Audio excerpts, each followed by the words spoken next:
As we get deeper into October, the bands are getting spookier and artsier. Y'all ready for some new metal? Welcome, metalheads. I'm the host of Heavy Metal Philosophy and writer for Metal Digest, John Barbas. Make sure you stick around to the end of the episode for this week's album art of the week. It's the weekend. That means we got new metal albums to talk about, and I'm bringing you my top 5. But before we get into the top 5, let's talk about some of the big releases this week.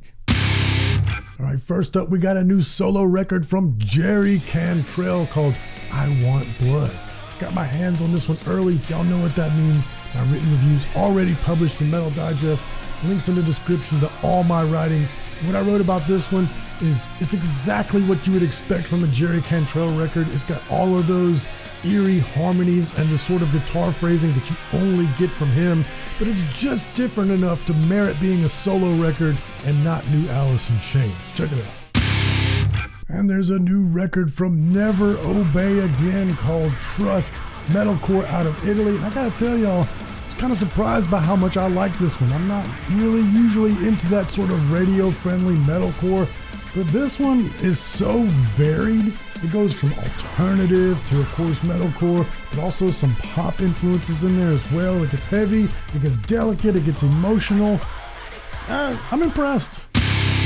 And there's a new record from Esquea Grind called Dreams on Algorithms, that Massachusetts death metal / grindcore band. I'm real curious what you, the metalheads, think about this one. Y'all let me know in the comments.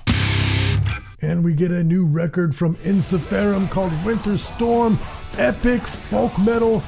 And when I call out that genre, it doesn't even do it justice. Truly, this is an epic record.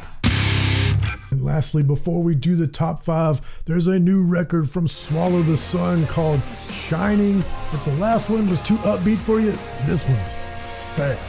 Now let's do the top 5. Coming in at number 5, Veiled with Sect. And this weird way that they spelled it, I guess is the way to say that. This is Deathcore out of the UK. And while Deathcore is having this arms race about who can make the gnarliest animal sounds, and they're all playing In Flames riffs at 400 BPM, and every song's got a breakdown, Veiled is standing apart from their peers. And you know how? They're singing. And don't get it twisted, it's not that sort of pop, metalcore, clean singing. It's still got gruff to it, but just every now and again throw some singing in there and it makes the heavy parts hit that much harder. The guitars also have this sort of dynamic where they can be quiet for a second, which makes their re-entries super punchy. I definitely dig what Veiled is doing. Check it out. Coming in at number 4, Davos with Apophenia tech death out of Poland. And this record starts with a roar right away, which I love because it shows what this band is about, getting heavy with the death metal. That's the number one thing. Yes, they're a tech death band because of how technical their playing is, but they're not doing it just for the sake of it. It's not showing off how fast they can play. Very subtle, especially on the drums. Little sort of nuanced things that you can hear in the in-between parts. Even the guitars have that too. Right in between the chugs, you might hear the guy's hand rake against the bridge in a rhythmic way that's just so nice. It's brought out by this production, which, by the way, I gotta praise the production on this because it's unique sounding. It sounds like they actually recorded this one in a room with amps, so it sounds different than all the other bands out there. It's quite nice to hear tech death. It's not done with all the same plugins and the drums snap to the grid and everything sounding machine perfect. It sounds organic, which is very impressive considering the technical playing they're doing. You know, I don't want that machine perfect production. Now, the other extreme of that is the sort of raw production that sounds like amateur hour. I don't like that either, but this is that sweet spot. Unique sounding from all the other bands, which gives it its own flavor. It really leapt out of the speakers when I heard it. Oh, this is different. I love that. Check it out. Coming in at number 3, Immortal Bird, Sinquerencia, blackened sludge metal out of Chicago. And this one blew me away. Let me see if I can list all the ways. For one, it's really abrasive and yet at the same time, musically pleasing. It's the choices that they made. I'm like, ooh, that's nice, even though it's ugly, if that makes sense. The vocals have a wide variety. You get false chord screams and female sort of dirges, a little bit of Fry screaming in there. There's odd time signature delivery, but it's not that nerdy sort of odd time signatures that you can't naturally bob your head to. It's just different enough to where it's novel without being artsy for the sake of being artsy. I love the arrangements on this one. It's got sort of that post-metal, who cares which way it goes, we're just feeling it sort of way, but without having the post-metal shoegazy stuff. It's just sludgy, bash you in the head aggression.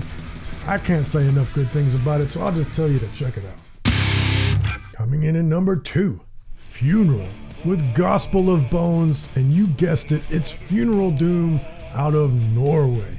And this one is special because, first of all, I don't normally like Funeral Doom. It's too slow for me, and I don't normally like operatic vocals either, but this is so grand and so majestic, and the operatic vocals have this like baritone to it, but it's evil. It never sounds corny. It's just taking you through this morass of feelings. And I heard this and I go, I got to see this live. I have to see this live. And instead of going to my closet and getting my boots and my favorite band shirt, I think I would go and get my favorite black suit, and I would tell my wife, hey, put on your favorite black dress, and we would go have dinner and a show. It would just be a really macabre and metal show. Hey, before we do number 1, I just want to tell you one thing.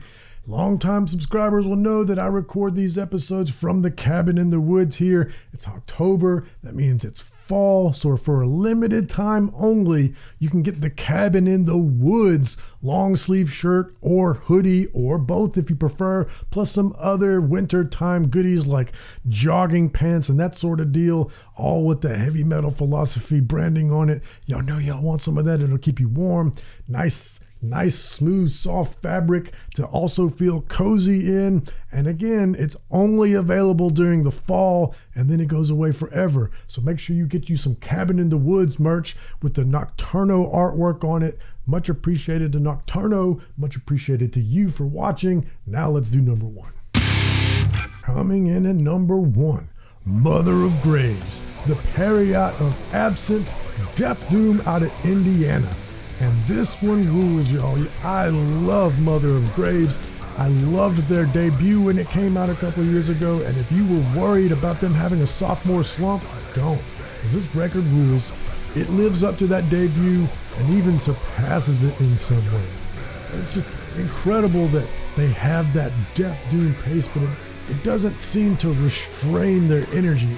It's still exciting, even at the slower pace, and totally unique vocals in the genre, amongst their peers, totally unique vocals, and there's spoken word parts that just have this poetry to them, the kind of poetry that can only come from the wisdom that comes after suffering.